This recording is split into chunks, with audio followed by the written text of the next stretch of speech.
des poupées sexuelles à caractère pédopornographique trouvables très facilement sur Internet. Depuis ce week-end, le mastodonte de l'e-commerce Shein est au cœur d'une polémique. Plusieurs associations ont annoncé porter plainte contre la plateforme. Alors, de telles dérives sont-elles surprenantes? La France peut-elle interdire Shein?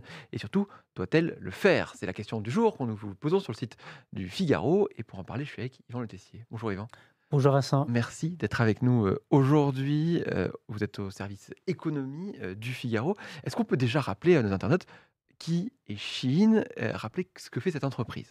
Shein est une entreprise née en Chine au début de la décennie 2010 dans la région de Canton. Il y a 4 jeunes entrepreneurs qui se sont rencontrés à l'université, qui ont fondé cette entreprise dont l'objet est de faire fabriquer et de vendre sur Internet, en dehors de Chine, des vêtements made in China avec un concept, c'est en tout cas comme ça que l'entreprise le défend, c'est de ne pas faire une production massive qui aboutisse à beaucoup d'invendus, Mmh. mais de piloter au plus juste et de ne fabriquer que des produits qui sont susceptibles de se vendre pour éviter les soldes, les rabais ou la destruction de produits qui n'arriveraient pas à se vendre. Mmh, et c'est notre entreprise qui est devenue un mastodonte en une dizaine d'années?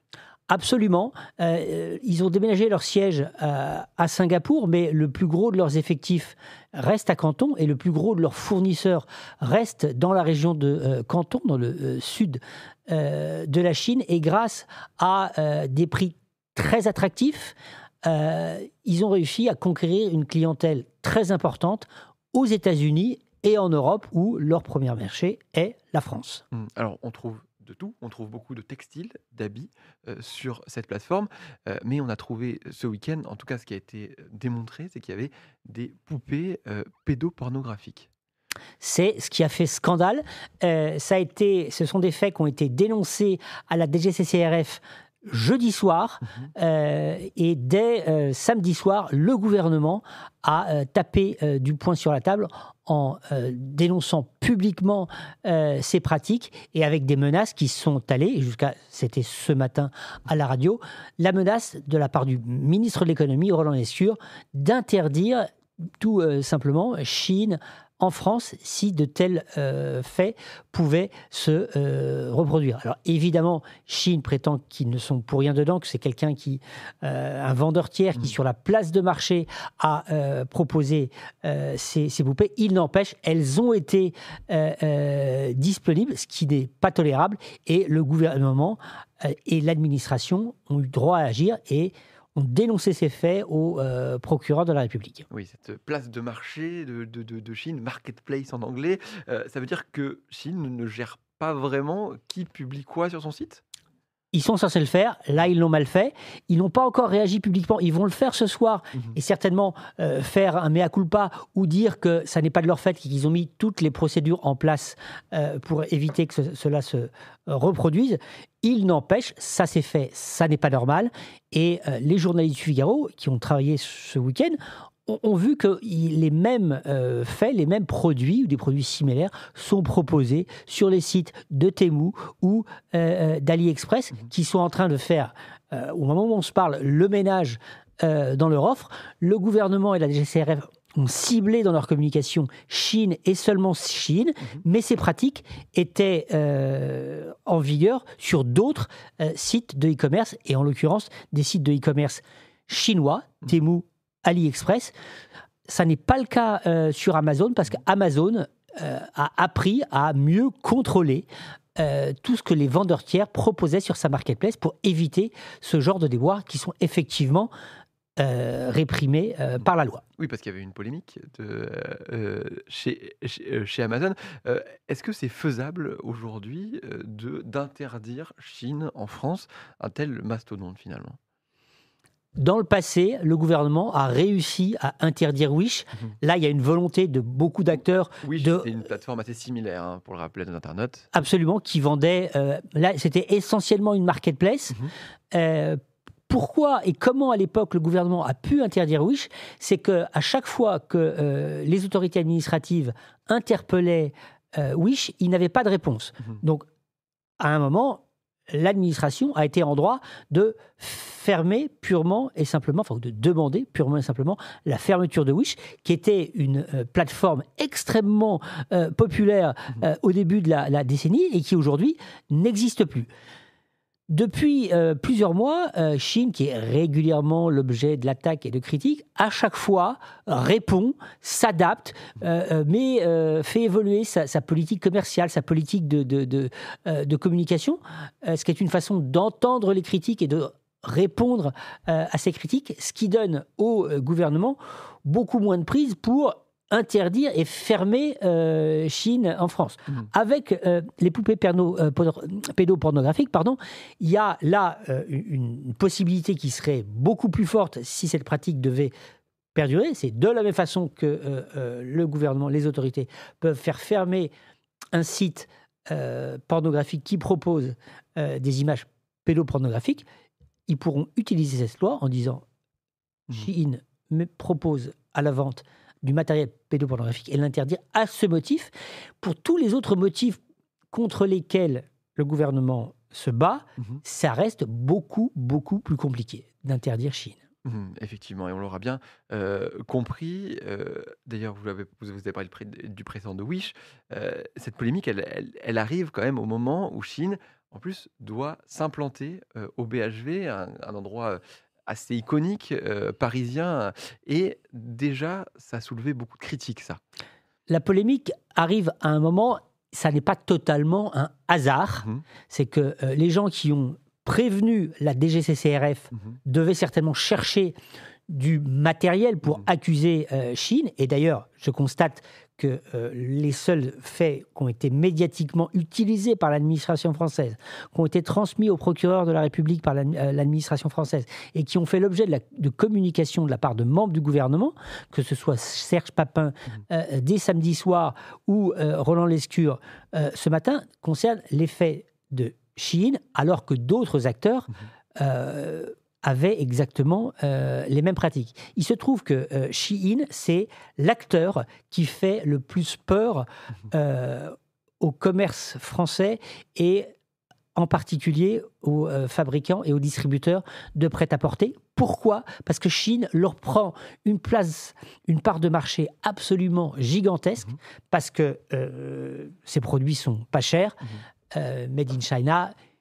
qu'ils ont une offre qui répond aux attentes des jeunes, et notamment des jeunes femmes et des adolescentes, et que forcément, c'est autant de parts de marché que n'auront pas les marques traditionnelles, et que non seulement ces produits sont made in China, mais en plus, ils sont distribués directement depuis la Chine, envoyés au domicile des particuliers, et que donc, ça ne crée aucun emploi en France. Amazon crée des centres logistiques. Pour le moment, ça n'est pas le cas de Chine. Donc, ce qui est disrupté, ce n'est pas seulement les fabricants et les concepteurs de prêt-à-porter français, ce sont aussi les magasins de prêt-à-porter français. C'est ce qui crée toute l'inquiétude qu'il y a autour de Chine. Est-ce que c'est pour ça d'ailleurs qu'ils ouvrent leurs magasins au sein du BHV pour un peu, ce ne sera pas forcément un levier de croissance, mais par contre, en termes d'image, ça peut jouer? Chine, depuis plusieurs mois, sous le feu des critiques, est en quête de respectabilité. Cette enseigne chinoise qui est très populaire auprès des clients, auprès des consommateurs français, l'est beaucoup moins auprès des politiques, auprès des distributeurs, auprès des acteurs du prêt-à-porter. Donc, Chine doit montrer patte blanche. Ils ont fait plusieurs fois des efforts, notamment avec un partenariat avec Primark, avec Pimki, pour proposer à Pimki de vendre ses produits sur la plateforme Chine. Ça a créé une polémique. Un mois après, ils ont annoncé un partenariat avec le BHV. Ça a créé une nouvelle polémique. Il faut dire que de façon très habile, peut-être un petit peu cynique, Chine choisit de s'allier avec des partenaires français qui sont en difficulté financière parce qu'ils sont touchés par la crise. C'est le cas de Pimki, c'est le cas du BHV. Pour se donner une image de, entre guillemets, de gentil, ça ne marche pas. À chaque fois que Chine tente de montrer qu'ils sont un acteur inclus dans la société, inclus dans la cité et qui veulent participer à l'ensemble de l'écosystème, y compris le commerce physique, y compris aider de vieilles marques de prêt-à-porter françaises, ça ne marche pas et ils ont un backlash immédiat et ils arrivent en permanence, euh, à l'insu de leur plein gré, à créer la polémique. Effectivement. Vous l'avez dit aussi au début, le marché français pour Chine, il est très important? Il est très important, c'est un des principaux marchés au monde, le premier en Europe. Les États-Unis ont été leur premier marché.